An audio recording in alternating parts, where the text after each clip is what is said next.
بعدم میخواستم یه ویدیو بگیرم، همین لحظه برقا رفت. بعد 1 ماه فکر کنم، بعد 2 ماه تازه انگیزه گرفتم خواستم یه ویدیو بگیرم. خب خودم رو که نمیتونم جلو دوربین نشون بدم، خجالت میکشم.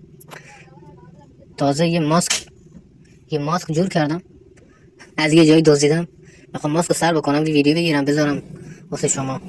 ولی متاسفانه برقا رفت. منم که آدم گرمایی هستم، گرمان برقا رفت. فکر کنم نمیدونم چی گفتم. بابا چی میگی تو بچه؟ من نمیدونم دارم چی میگم، حالم خوب نیست، نمیدونم چیم شده.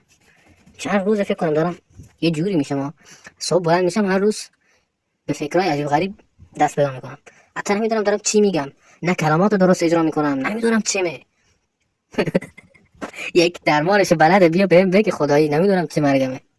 حالا یکی میاد فوش میده، خدایی. هممون از این ویدیو درست کردیم، 100% دیگه فوش خوردیم ها. حالا ببینیم بعدا چی میشه، یه ویدیو دیگه درست بکنیم. برق بیاد. فالو کن، حالا تو فالو کن دل من خوش بشه. بعدا یه ویدیو واسه شما میذاریم، عشق کنید. ناسلامتی کانالمون انگیزشی و فانکی بود.